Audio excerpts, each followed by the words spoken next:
I gotta tell you, John, I think you were like the second hardest guest to schedule in radical metal history. Second only to, this is not a criticism. It's totally cool. You're a busy guy. Second only to the guitarist Bill Kelleher from the Grammy Award winning heavy metal band Mastodon. That one took 2 years. 2 years is a lot longer than, I think we rescheduled it 2 or 3 times. And the funny thing is, the way I felt yesterday, I was like, oh man, I think I'm going to need to reschedule on Jesse again.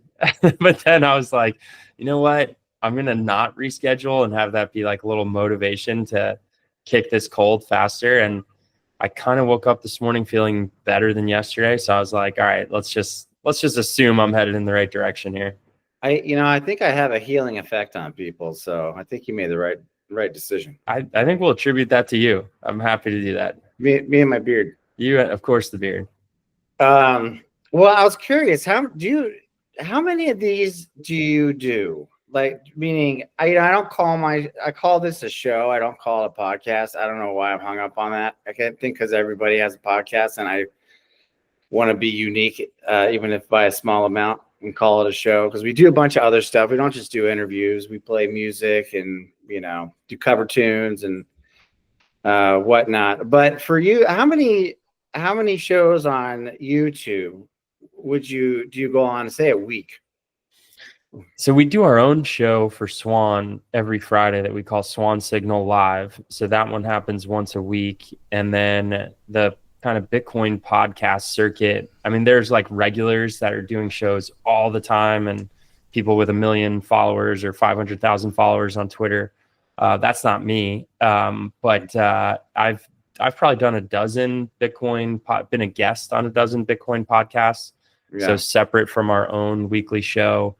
And then some other media stuff that I've done, which is somewhat cool if you're into this kind of thing. But like the New York Stock Exchange still does, they have their desks set up with the lights and an anchor, and the background is like the traders. It's the pit of the New York Stock Exchange that 30 years ago used to be where all the trading happened. Now it's like relatively quiet. It's more like just for the tradition of it, the trading's happening electronically. It's, people are not yelling at each other with pieces of paper anymore.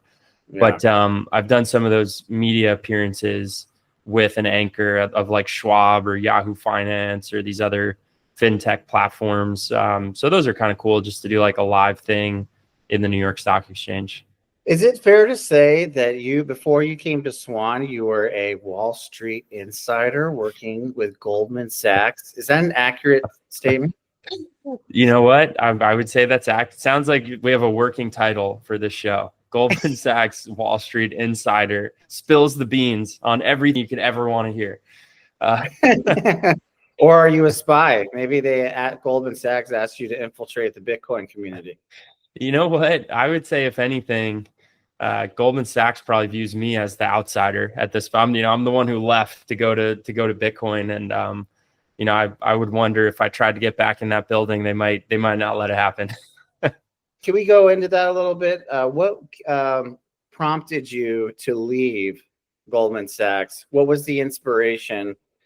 And maybe it's the orange pill moment. I'm sure that's involved somewhere in there, to leave a job like Goldman Sachs, a reputable company, to come to Swan, which is also reputable. When did that happen? And then what was the decision process to make that transition? Yeah, for sure, man. So I was there for 13 years, and I guess I'll give you the short answer first, or the bluff, the bottom line up front, as one of my friends who works in the military likes to say.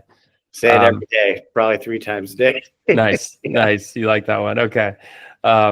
It's basically a mix of me getting progressively more interested in Bitcoin while getting progressively more or less satisfied with the Wall Street career. And as those two things were just continuing, it was like, okay, I think maybe it makes sense to make the leap and work in the world of Bitcoin, because you're absolutely right. It's like, it's not that easy to leave a job at Goldman with a very steady salary and get your 3 weeks of vacation, and they even give you 4 months of paternity leave now. They equalized maternity. So there's like a lot of benefits to that job. Obviously it's a nice salary. I will say it's not like the money on Wall Street is not as good as it was like 20-ish years ago, like pre-financial crisis. Yeah. Which is probably a good thing for society, to be clear. Yeah. But I would say it wasn't, the idea of like, oh, I'm going to work at Goldman and then I'm going to retire at 40. Like that was not the path I was on. It was like, it was going to be like, I'm going to work at Goldman until I'm 60.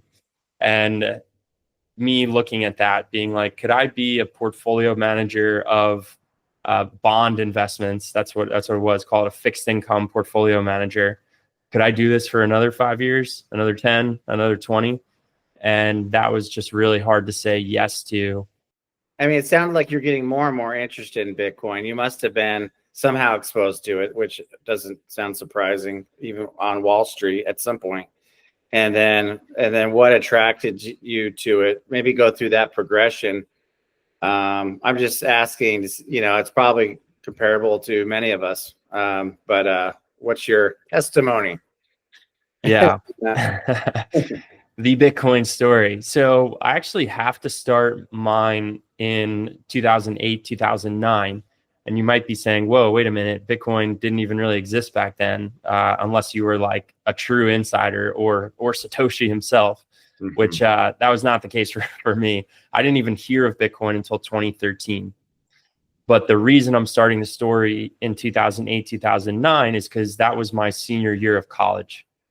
And not only that, but I was a finance major. So for anyone who knows what was happening in the world at the time, it was the GFC, the Great Financial Crisis. So it was a crazy time to be graduating college, really with a degree in anything, but particularly with a degree in finance. Yeah. Because you were like, internships you applied for or full-time jobs you were interviewing for, like you didn't even know if some of the companies went under that you were like just interviewing with a company. I can distinctly remember people coming to career fairs on campus as they would do, right? But they came there and they'd be like, yeah, we're here because we work in HR at the bank and it's our job to be here, but we have no jobs to offer you guys. And we're just like these, young college kids being like, okay, cool. Nice to meet you. Not sure what to do with that information. But I mean, you can't blame them, right? Like they didn't know if their bank was going to be around. They didn't know if they were going to get laid off or something because everything was just so crazy and unpredictable. But all of that, the effect it had on me was I also distinctly remember listening to the quote unquote experts at the time. So that was Ben Bernanke, the head of the Fed. Hank Paulson was the Treasury Secretary, the bank CEOs who were getting called in front of Congress, the politicians who were supposed to be regulating the bank CEOs, the talking heads on Bloomberg and CNBC financial media. Really nobody knew what was going on. And I'm not trying to claim that I did as a 20-year-old college student. I did not. Yeah. But I remember thinking, I was like, well, these people are like, in their 50s, 60s, and 70s. Like, they're the ones who went to Princeton and got the PhD in economics. Like, I thought they were supposed to know what's going on. Yeah. Like, it makes sense that I don't know what's going on, but why do they not know what's going on? Yeah. And it was just stuff that like you didn't have to be a genius to realize that they didn't know. It would be like Bernanke on TV saying Fannie Mae and Freddie Mac are going to be fine. Well, let me just silence the call here. But they would say one thing, and then like literally, a week later, it would be proven wrong. It was like, Fannie Mae is going to be fine, and then a week or two later, it's like, oh, actually, they need a $10 billion bailout. Yeah. So I just looked at that, and I'm like, how am I supposed to view these people as the experts that are properly managing the system when I'm seeing all this? So that led me to look into economics questions and like different theories of economics on my own. I found a website called the Mises Institute, which is MISES.org. And it's kind of this whole branch of economics that for the most part, it definitely didn't get taught when I was there in college. From what I hear, it still doesn't really get taught. It's called the Austrian School of Economics. Mm-hmm. and it's into sound money and the gold standard. They're generally proponents of limited government as well.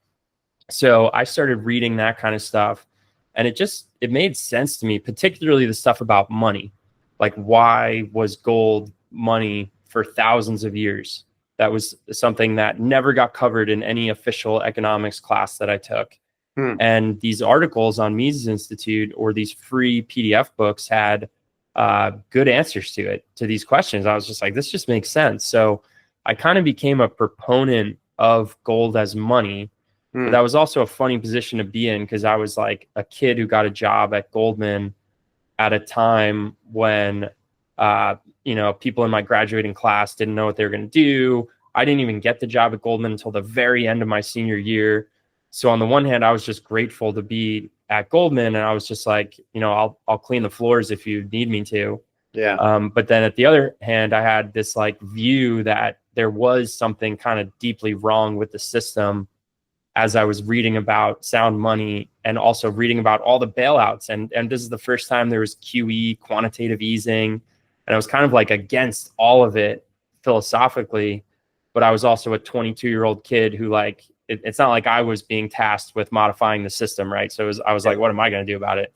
Yeah. Basically, I heard of it, Bitcoin, in 2013, and then from a friend, and I kind of dismissed it because I was just like, nice idea. I like sound money. I like fixed supply of this money, but I just don't think anyone's going to care about this little Bitcoin thing. Yeah. So I dismissed it for over 4 years. It wasn't until 2017 that I, got back involved with Bitcoin. And then fast forward again, it was like 2021 when I came across companies like Swan and a couple others that I was like, oh, these are cool. Maybe I would actually work at one of these companies one day. And then I started working at Swan in early 2022. So I've now been with the company for 3.5 years. It sounded like you had a natural passion for finance. Otherwise, you wouldn't be a finance major. I was trying to feel you out a little bit, because I think some folks take a course of action at school because that's kind of what their parents did or whatnot. But the fact that you're reading like about Austrian economics and everything else leads me to believe that you're genuinely interested in it, as opposed to someone like me. I didn't know anything about money till late in the game, and now I seem to be fascinated by it because of the gateway drug, Bitcoin. So now I'm kind of interested in all of it, which is just blows my mind to even think about, because I didn't manage it well, nor did I care at all about it growing up. So sort of the opposite story. So like, I knew there was Austrian economics. I couldn't tell you what it was, but you shared some of that. But then like Keynesian, is that the right way to say it? Economics? Keynesian. Keynesian. That's Keynesian. what I see what I mean. Keynesian. So what's the difference with Keynesian, or am I putting you on the spot with that? I'm happy to give an answer. It's one of these that people with PhDs will have their answer, and this is one of those questions that I'm sure someone's done their PhD thesis on exactly what it is, and they'll say, no, you got this detail wrong or something. So, whatever I'm going to say, take it with a grain of salt. Anybody listening, you can fact check it or put it into Grok or ChatGPT or something. But generally speaking, the reason it's called Keynesianism is a guy named John Maynard Keynes. And if you want like the super TLDR, Austrian economics is more about sound money, limited government intervention. They generally believe that most of the times the government intervenes in the economy, it makes things worse. Keynes is much more pro-government intervention. He believes that the government can intervene in the economy and the monetary system for the benefit of the people, of the country, etc. And one of the ways that I think Keynesianism got popularized or used in execution in the real world was this idea that a government deficit, the government would run in the quote unquote good times, like economy's booming, tax receipts are great, the government runs a surplus. But then in the bad times, the recession, the depression, the government runs a deficit. And the idea was that instead of having like big booms and busts, the government can smooth out the economic cycle. The Austrians would not agree with this for a bunch of reasons, which it would probably be hard to get into. There's one other comment I feel like I should make, is that even the people who probably call themselves Keynesians today, I'm not even sure that the original guy, John Maynard Keynes, would agree with them, because what Keynesianism has become today, it's like you run a small deficit when the times are good, and when the times are bad, you run a ginormous deficit. Like that's not even what the original guy was suggesting. So it's one of those things that has become warped over time. But is that kind of the template, maybe loosely follow, that's led to having a Fed? I mean, isn't that kind of what they're supposed to do, is to kind of regulate government getting involved in the economy and adjusting the levers they have at their disposal, depending on if it's booming or not? It's the same concept. You're right. I don't actually know historically if John Maynard Keynes himself was too involved with central banking. What, you know, he was English, so whether it was the Bank of England or the Fed. There's also, you know, the famous book, The Creature from Jekyll Island. Yeah. So now we're talking about kind of what was the public reasons that they gave for instituting the Fed versus what is maybe the more real motivations. I think you hit the nail on the head. The public reasons that they gave for the Fed would be, hey, let's, you know, stabilize the system. You know, we don't want you to be at risk of losing your money in a bank run. So let's create this central bank of banks. And this will insulate the system from a big credit boom, followed by a bust, followed by you just walking into your bank and not having your money one day. And we'll, you know, increase interest rates and lower them to help smooth out the economy. So they're like, that's what we'll tell the people, but really what we're doing is enslaving people to debt. I mean, yeah, that's one way you could put it. Or, you know, the other, like The Creature from Jekyll Island, I think which is still a big claim. It's nothing that the bankers should be proud of, but they would say a little bit more measured. They'd be like, yeah, they basically just instituted a cartel.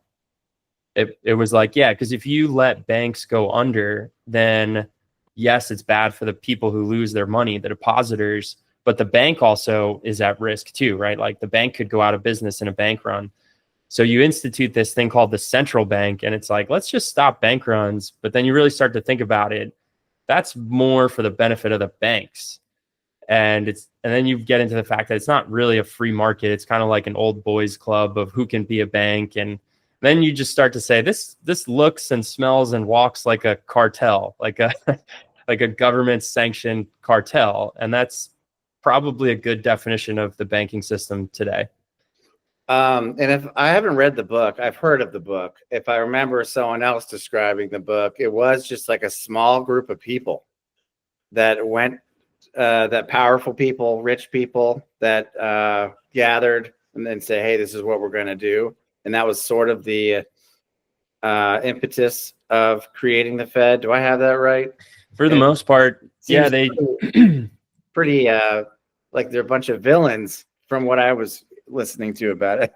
No, I think you're correct. And I mean, assuming this book is correct, but as far as I know, this part is not really contentious. I think most historians agree that, yes, this is how the Federal Reserve started.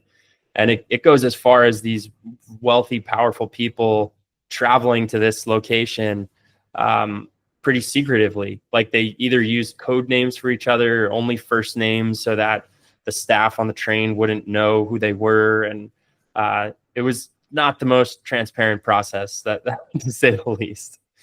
That's funny. This is the last. I didn't think we'd be going down this road, but yeah, and but let's tease it out. And I think, was that in the 18? I want to say it was done after the railroads were created, because you had so a lot of wealth. 1913. Oh, 1913. Yeah. I don't suppose you remember when the Fed was put up. I don't Oh, know. that's what that was the year it was put up, but these Okay. secretive meetings happened very close to that time. Gotcha. And I didn't think I'd be bringing this up either, but someone put it this way, and it was the first time I thought about it. You know, we have this separation of church and state that sometimes may get a little fuzzy at times, but one thing that Bitcoiners I think are aspiring to, the maximalists and the ones that are like kind of the revolutionary mindset, is the separation of money and state. So I think you'll get a lot of Bitcoiners that'll be like down with the Fed, even though that's a little more complicated than we think. But I think that's where I'm leaning too, like to start a process to phase out the Fed. I mean, I don't think you can just get rid of it. You certainly couldn't do it overnight and not have catastrophic effects, I guess. But it comes back to some of the attributes of Bitcoin, you know, self-custody, sovereignty, control of your own money. And you're not paying centralized institutions to, one, just to have the money, to transfer the money, et cetera, et cetera. Yeah. Have you heard that, separating money and state? Of course, yeah, that's like a big tagline within the Bitcoin world. I love that you brought it up. It is a loaded one for a lot of reasons. One is like, you know, how realistic is it that we can separate money from state on any type of short time frame, right? That's kind of the vision of Bitcoin and of the early revolutionaries, but there's not an easy blueprint to just get rid of the Fed for practical reasons, but then also like for political reasons. You know, and I can speak to this personally. When I was a proponent of the gold standard for years, right? Like, because that's what I read. That was the economics that made sense to me. But you kind of knew deep down, like, what were you going to do? Convince all the people and all the politicians that, you know, this is the right thing to do. And hey, just give up the power of fiat currency. Just go back to a gold standard. It's like, this story already played out. They were on a gold standard. They left it. They're not going to voluntarily go back to it. So there's this great quote from an economist who says, in order to take the hands out of money out of the hands of the government, you need to do it in a sly, roundabout way.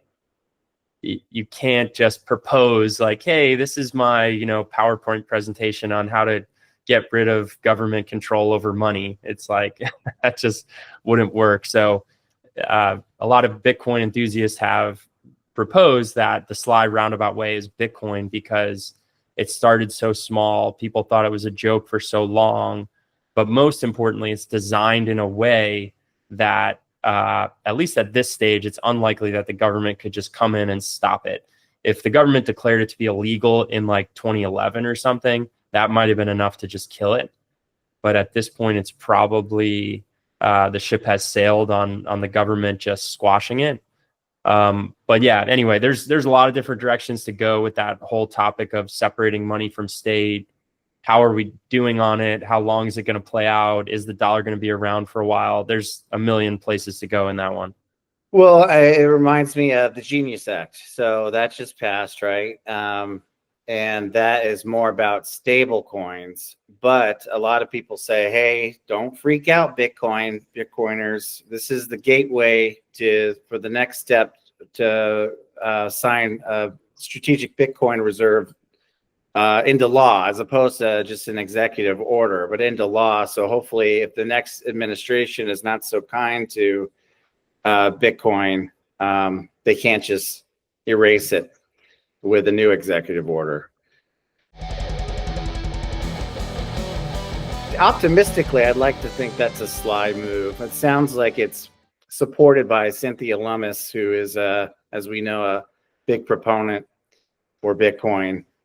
But I know people have reservations about stable coins. But do you see that as a good thing, like a stepping stone, or do you see it as, hey, we shouldn't even mess with stable coins? I see it as it's kind of tangential to Bitcoin. You know, stable coin, for anyone who doesn't know, it's like, just think of it like a digital dollar. It's 1-to-1. That's hence the word stable. If you own 10 of a stable coin, you own $10. So if you can, this kind of is like a bank, right? Like someone gives the stablecoin issuer money, and then they say, okay, you've got 10 of our units, which are worth $10. That is very bank-like. But because it's so new, they've kind of been operating for years now without any sort of real regulatory guidelines. So that's what this Genius Act was. It was like, okay, let's bring these institutions into the regulatory fold because we think they're not going away. And there was, I think, a lot of horse trading with the existing banks over like what the stablecoin issuers can or can't do. Because you're kind of stepping on the bank's turf there. So where this gets back to Bitcoin, I think, like I said, tangentially related, but I think where it helps Bitcoin is that the average kind of investment allocator out there just views it as a positive. They're like, okay, the government is making legislation about stable coins. This whole Bitcoin crypto world is just becoming more formalized. It's just like another brick in that wall. That's one thing. Another thing is that from the user perspective, if someone is going to use a digital money on their phone, if they're okay with a digital dollar on an app, it's not that far of a leap to say, okay, I'll hold a different digital asset on my phone or on some other device. Okay, I can understand holding a digital asset, whether it's the stable coin or Bitcoin. And then thirdly, some of these big stablecoin issuers, they make a bunch of profits because what they do with your dollars, if you were to give them dollars, they go buy treasuries, US government short-term debt. That pays them like 4% or something around there. And they don't pay out interest. So they're just pocketing 4%, which on billions and billions of dollars is a lot of money. They actually have a history of taking that and buying Bitcoin for themselves. Oh yeah, I remember reading about that. Yeah. Was that the idea that they have these kind of reserves and that they could use them now?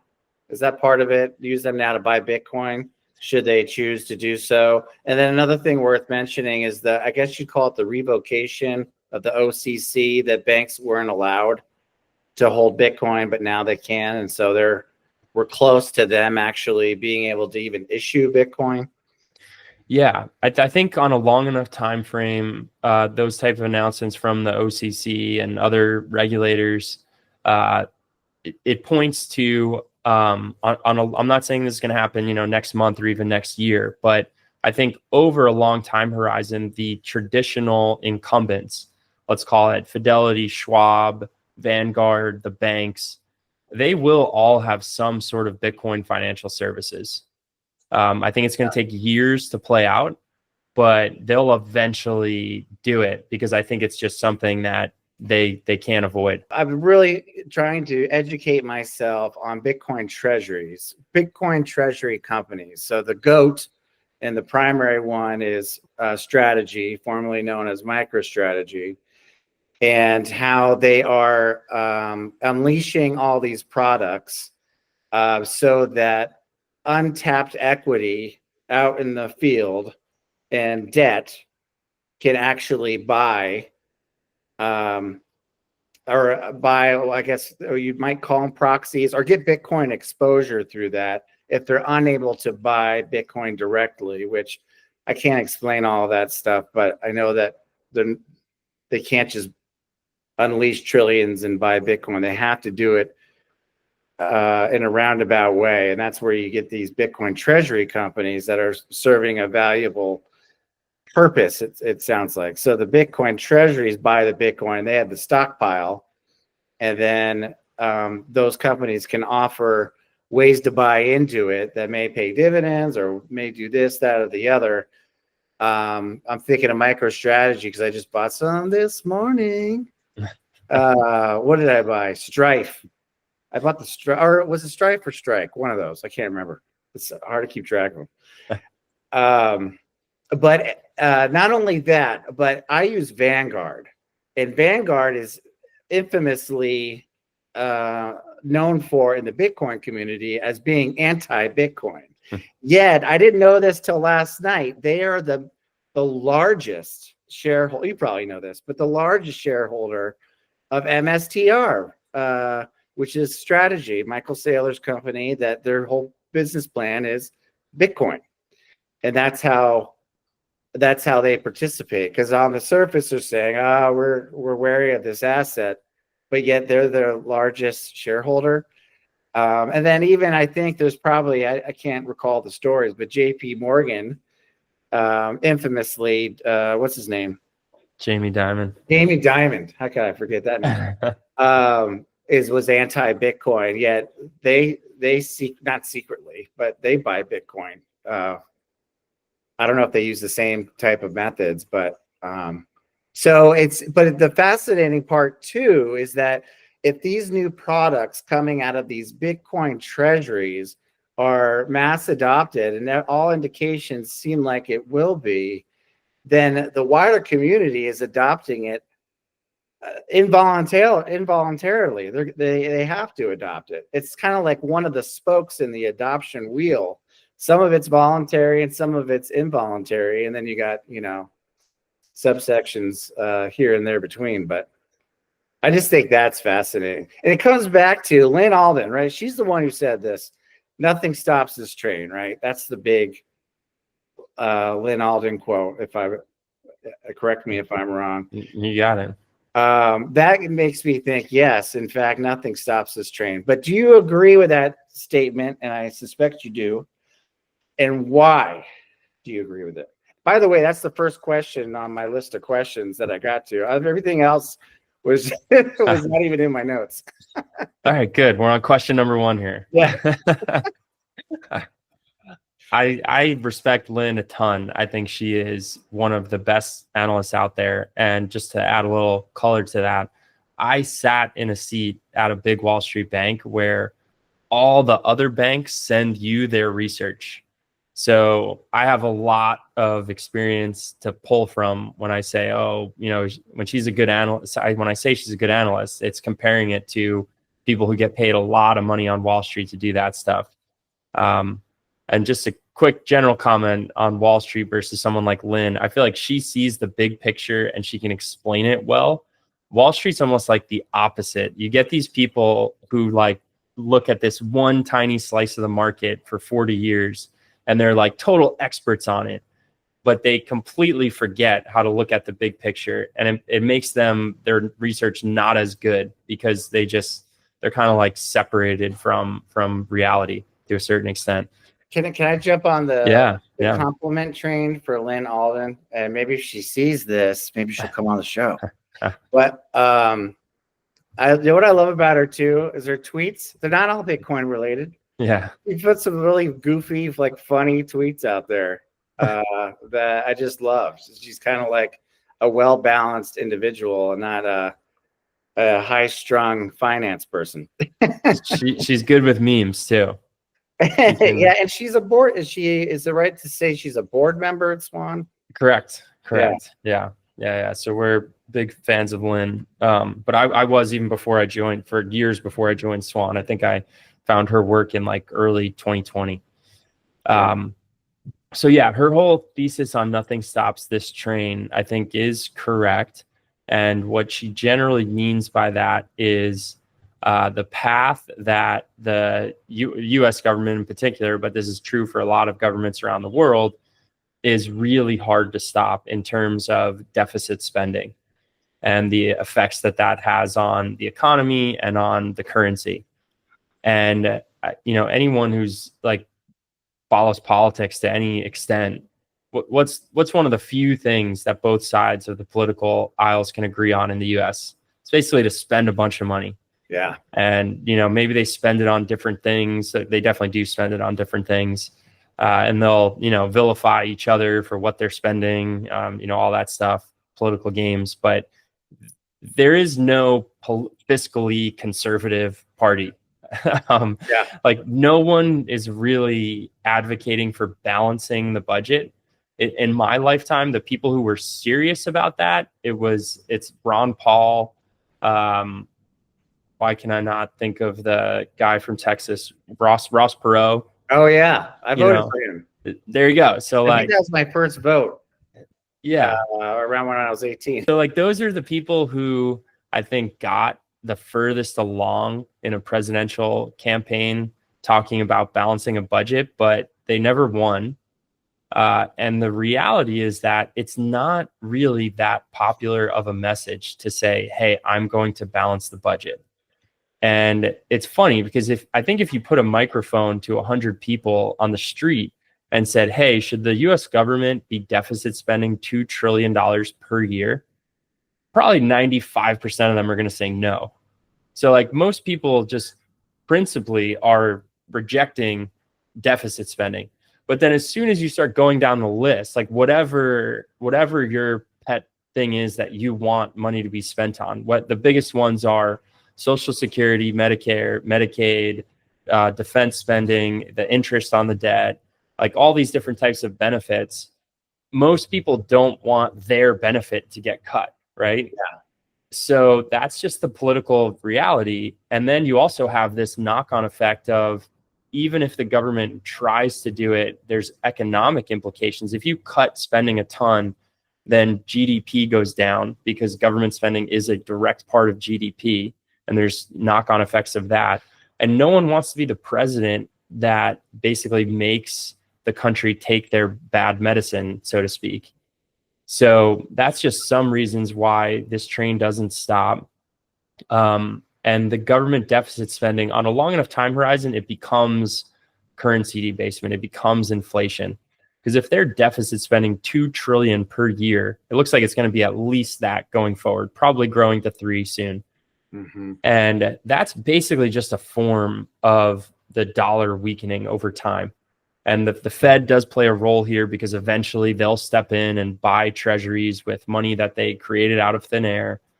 And that's why you see inflation persist every year. That's why houses get more expensive every year. And ironically, it's also why Bitcoin is going to go up over time.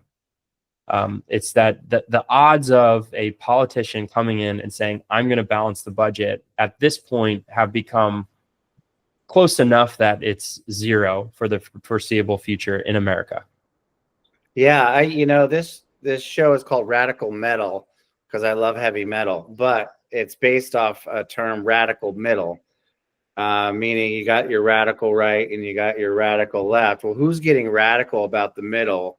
And in the middle, to me, I want to get radical there, meaning radical about common sense, radical about sound money. But yeah, I mean, I've been sort of preaching this gospel. It's a small channel, but I've been preaching this gospel for, I guess, a year and a half, 2 years. And a lot of the feedback is, yeah, that's never going to happen. Mm-hmm. Like to quote you, the ship has sailed, because there doesn't seem to be, it's just not in the politicians' interest. And that's, I watched Tom Bilyeu a lot, and I feel he's a proxy for Ray Dalio too, who has that not infamous, I hope it's famous, but he's got that long video about the rise and fall of different empires and how he has tracked the patterns. And we're in like stage 5 out of 6 stages, or now he's saying we're 50-50 of going into civil war. and how it's really, but that's based off, it's not right and left. It is right and left, but it's right and left that are capitalizing on like the cultural differences to distract from everybody in politics, or it's all about the money. And like, you can't really tackle the debt if you're running on promising people things, and people want free things, which is oversimplifying it, but Medicare, Social Security, etc. And so to actually tackle the debt, there's these impossible decisions. I think my fear is that we get to some kind of like Civil War type time period, or close enough to where it's sketchy, where we're not really thinking about our money, our sound money, as much as we are about potentially survival, which is an awful doomsday way of looking at it. But if I had to list fears when it comes to Bitcoin, is that something more severe will happen to where I'm not as concerned with what's in my cold storage and more concerned with what's going on in the world. And I think that's a legit concern. And that is one of the reasons why people who like Bitcoin, you don't really want to see a collapse of the fiat central banking model too quickly. Because if that happens, then it is kind of Mad Max, or, choose your apocalyptic scenario. And I don't really, like you said, I don't think you care at that point. Maybe having some Bitcoin on a hardware wallet is helpful, but I think you're going to care more about, if you have guns, if you have cattle, if you have land. Like, I think those will matter. If you have water, like that will matter a lot more if things get bad enough. Yeah. So yeah, I don't think you really want. Bitcoin has been compared to being a lifeboat, but it's definitely not at the stage where enough people hold Bitcoin that the fiat system could go down, and like there's enough real lifeboats out there. Meaning, like, people have to hold it. There's just like practical considerations between people switching from doing their business in one currency to another. You actually want this to be kind of like a slow grind higher in the Bitcoin price. And you want the fiat currencies, the dollar for Americans, you actually want that to continue existing for quite a while. And I will say this, like, as someone who's been a proponent of sound money for a while, I've been hating on fiat before most people even knew what the word fiat meant. Yeah. But with that said, it is not easy to design what a transition away from fiat looks like. So I am in the camp of, we prefer this to be slow and steady. You don't want this to be the US goes Argentina or Venezuela, and we got 50% inflation per month and people are fleeing the dollar. You don't really want that. So I'm on team slow and steady here. Slow and steady, and maybe some of that at least is backed by Bitcoin. Is that kind of the idea? Because even if what's the thought is that, or Loomis's plan is to try to buy 1 million Bitcoin over a certain period of time, and for the U.S. to lead the world in Bitcoin. But even 1 million Bitcoin only back up so much currency, I guess, depending on how bad inflation gets. But you're asking the big questions here, and these are ones that people could debate for a long time. Yeah. It's I always like the joke that if you ask my younger cousins to debate who's better, MJ or LeBron, it's a 6-hour conversation and no progress is made at the end of the 6 hours. So it's there are some. What's that? It's LeBron. So. I'm just kidding. I thought you'd be an MJ guy. I probably am an MJ guy. Honestly, I've never thought about it. He was my generation, though. That's your next show. Is MJ versus LeBron.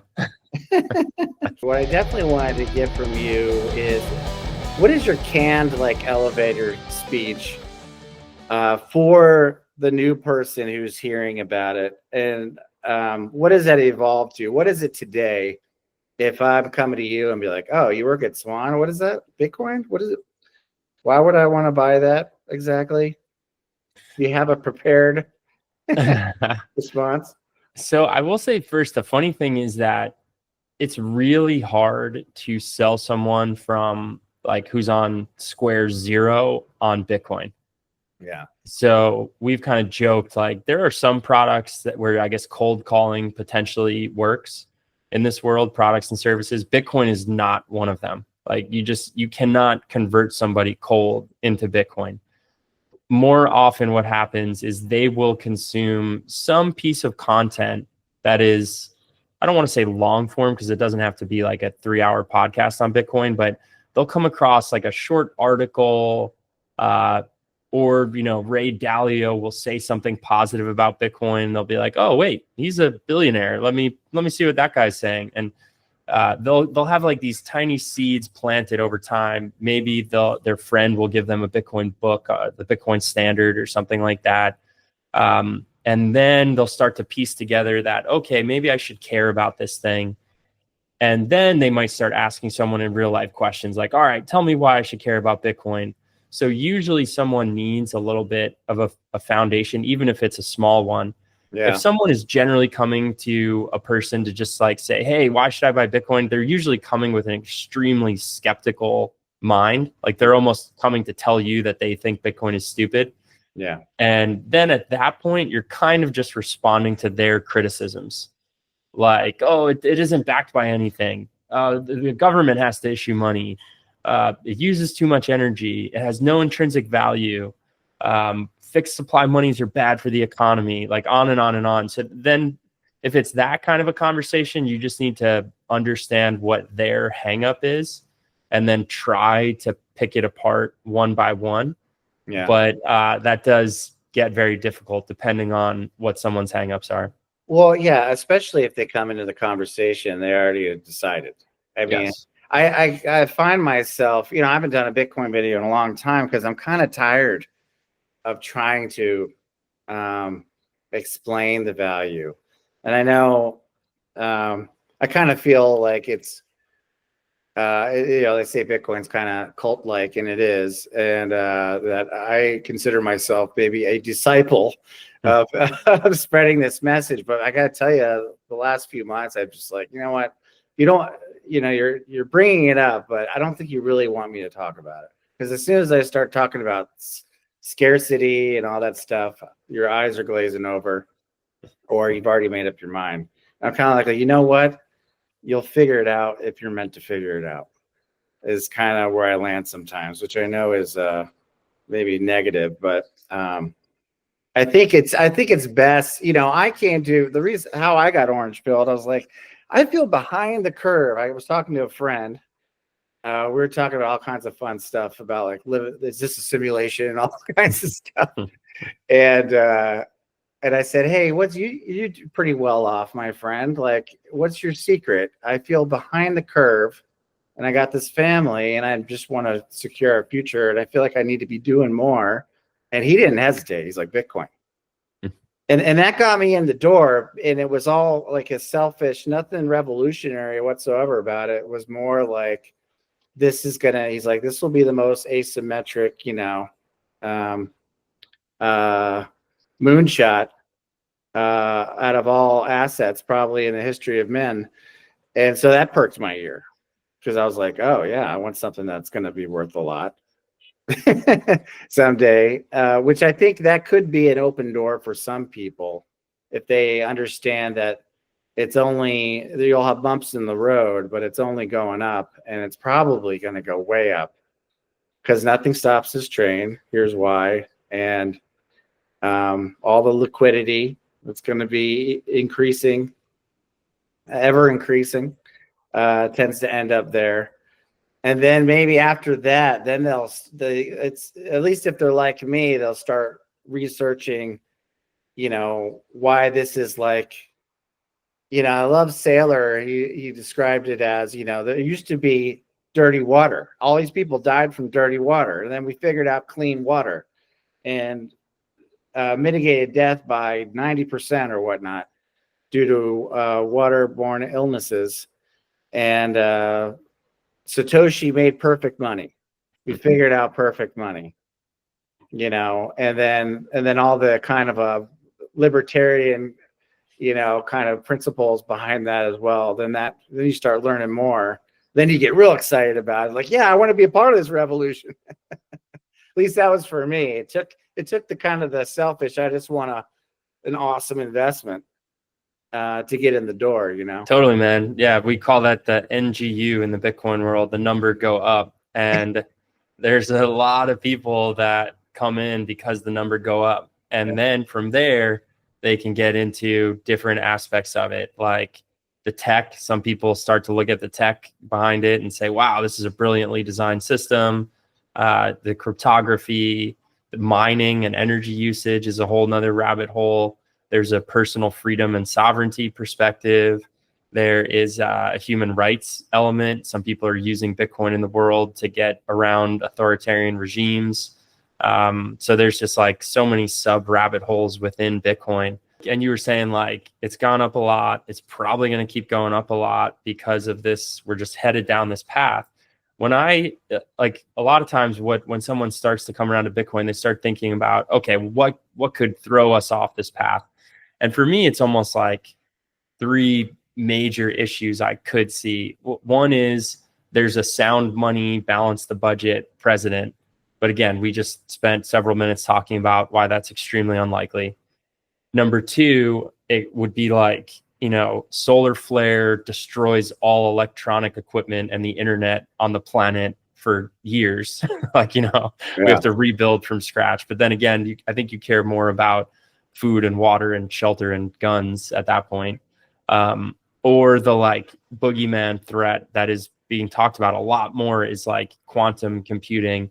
If some quantum computer can break encryption and guess your private key to your Bitcoin and drain a wallet, that's a whole nother rabbit hole. But those to me are like three things that could potentially harm the Bitcoin thesis. But if that's what you're talking about, it's like, the stock you own in your portfolio has 100 other risks that are bigger than what Bitcoin is facing. Yeah, you forgot number 4, alien invasion. Or if the sun engulfs the earth and it turns into a red giant sooner than we expect, then Bitcoin's not going to be good anymore. Yeah, I think all three of your examples are, I would consider them all black swan events. Maybe a president really trying to balance the budget is more feasible than a solar flare, but maybe not. I don't know. So I kind of want to talk about Swan. We've been talking for an hour, and I don't want to keep you too long. But I love Swan, man. I think I came to it, I guess, in 2022. That's when I first started buying Bitcoin. At first, Coinbase, because that was the big one. And then I started going down this rabbit hole of, what are all these other altcoins? I don't know what they do. And I bought some of them. And then honestly, Corey Clipston posted something on Twitter. Is he the CEO of Swan? CEO, yeah, founder, CEO. Yep. I'm still trying to get him on the show too.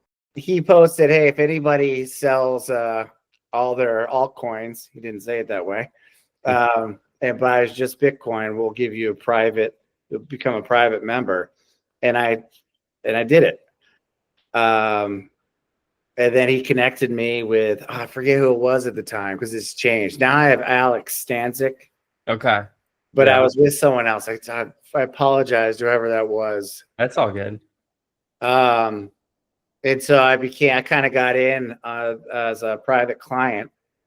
But then, and I thought that was great. That was really cool. I'm like, here's the CEO of Swan. He responded to my tweet. No one ever responds to my tweets. I don't have a big presence on X or whatnot.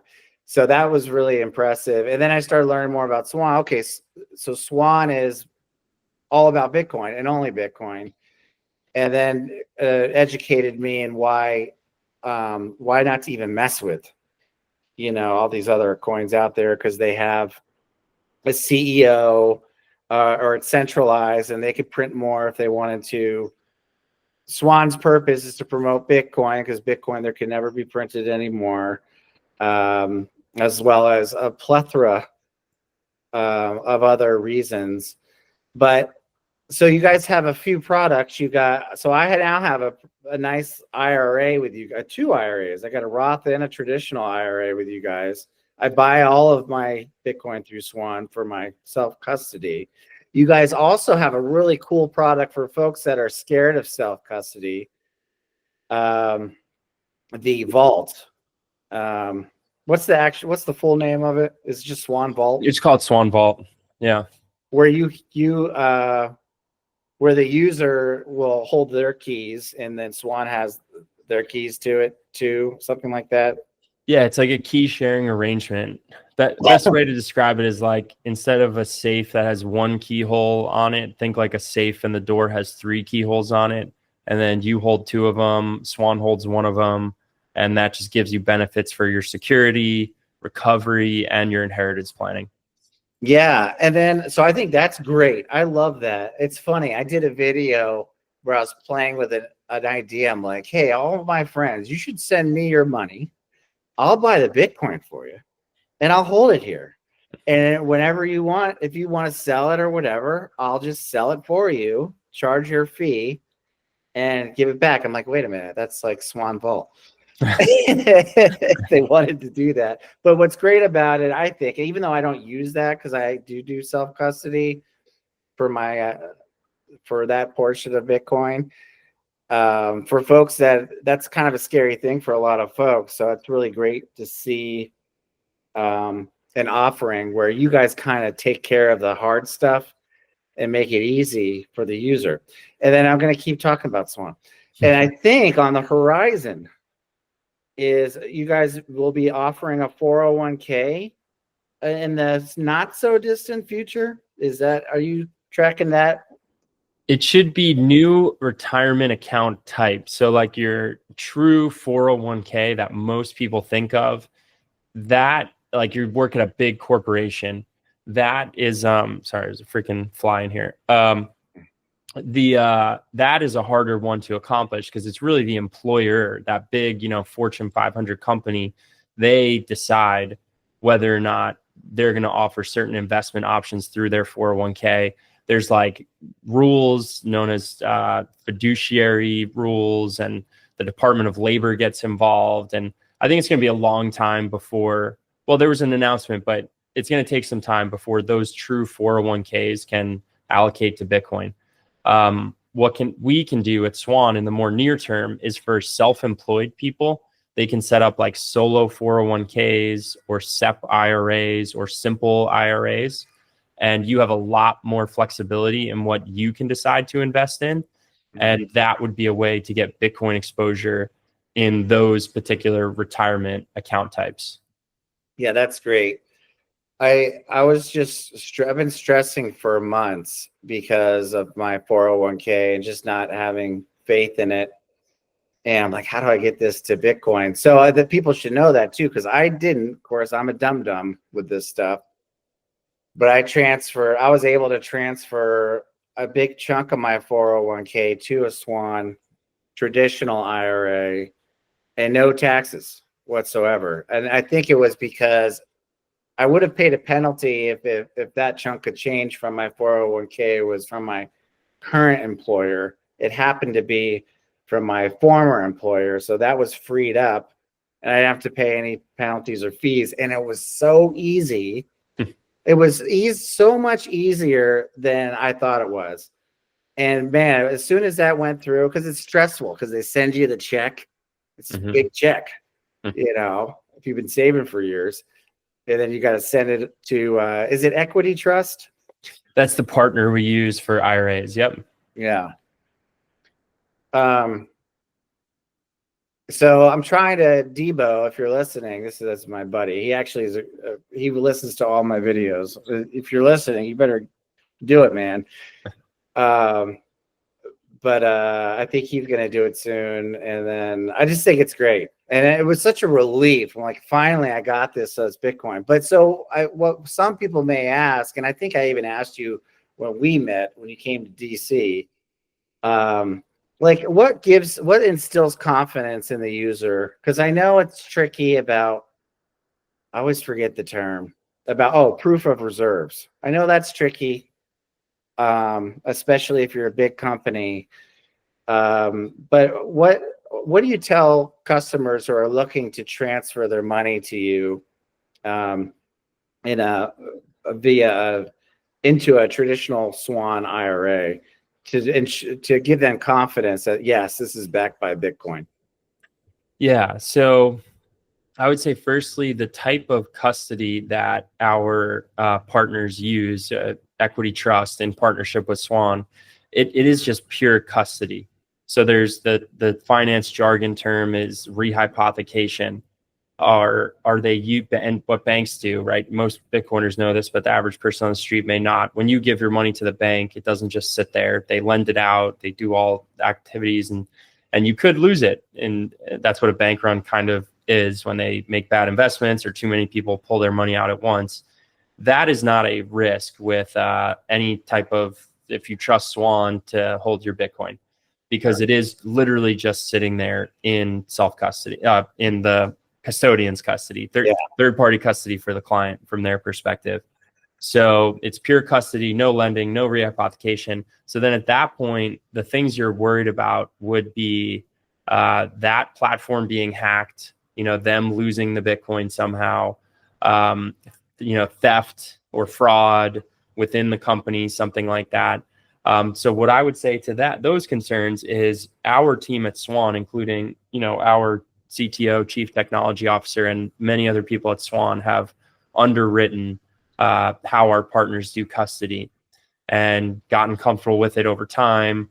There's redundancies involved. It's not like a natural disaster could hit one part of the country and wipe out their Bitcoin. There's multi-sig involved. So it's not like one rogue employee could just take Bitcoin and run away with it. There's also insurance policies that are in place against theft, fraud, and misuse. You always do have to read the details of those policies. The devil is in the details of any policy like that, of course, but those policies are in place. So that's what I would say. It's as far as third-party custody goes, I think it's as good of a choice as you're going to get, given all the things I just mentioned. That's great. And by the way, I chat GPT'd it about what my confidence level should be with a Swan IRA, and it gave Swan glowing reviews. It was great.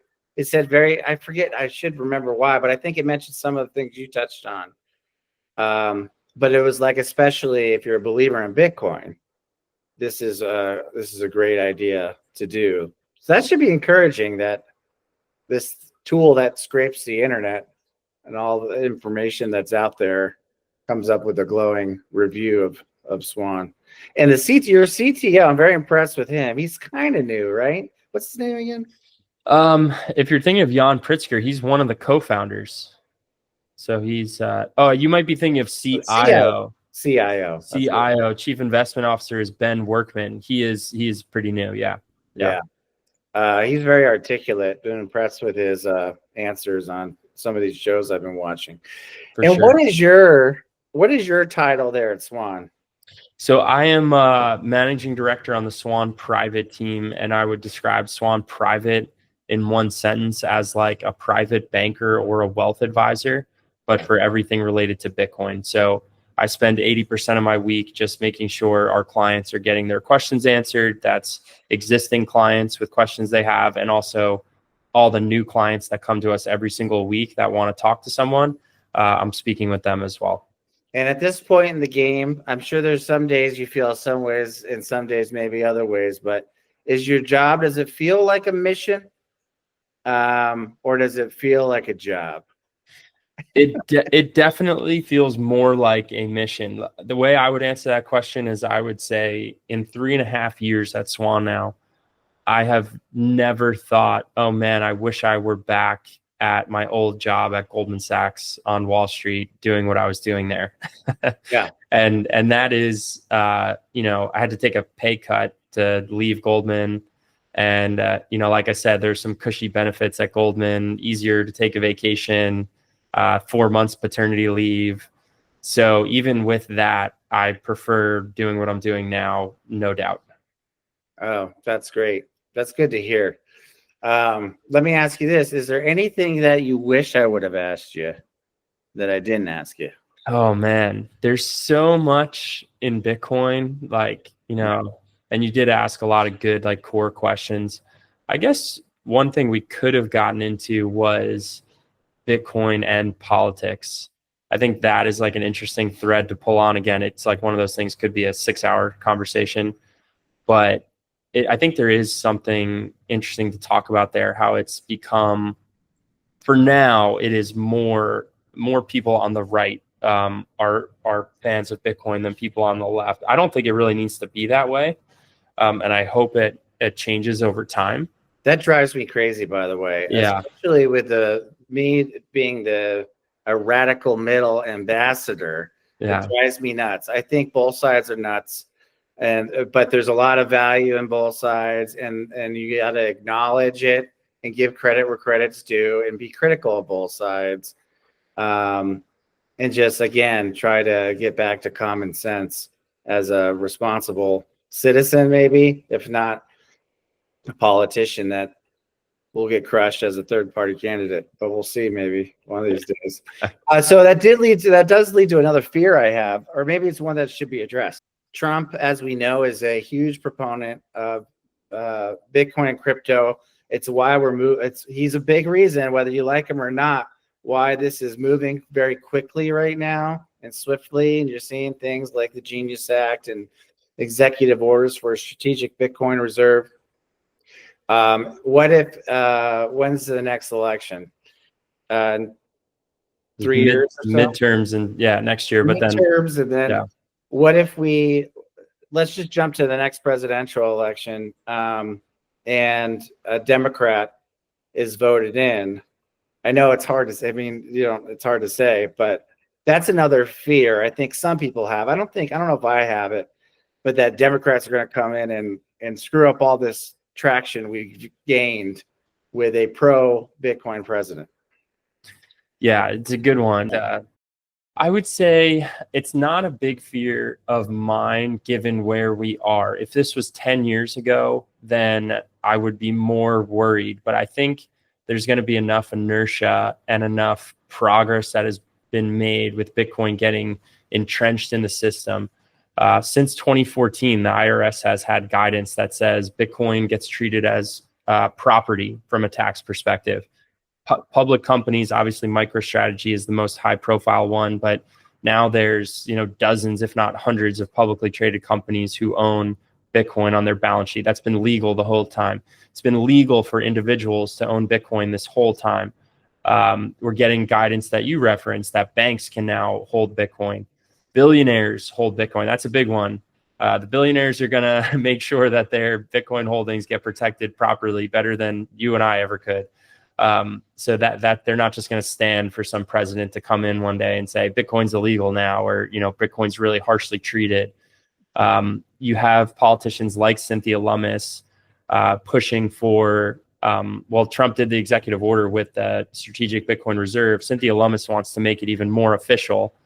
There was also a bill that Cynthia Lummis and a Democrat, Senator Gillibrand, proposed. So it didn't pass, but it was going to have a de minimis exemption to using Bitcoin as a medium of exchange. So if you bought $50 worth of beer, you don't have to pay capital gains tax on it. So there's like these little things that I think will happen and are happening over time.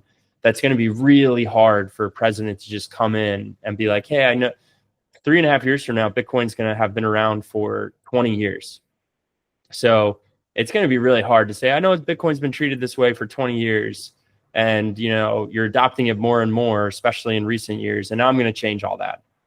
And maybe one final comment is, if you see what Trump actually did, just from like the politician's mind, it was pretty easy for him to cater to the Bitcoin community and just say, oh, you want me to come talk in Nashville and say Bitcoin a few times? Sure. You want me to put David Sachs in and be the crypto czar and do some Bitcoin things, some crypto things, some stablecoin things? Sure. I don't think Trump really cares. He just views it as like not that important, and he can get some votes from it.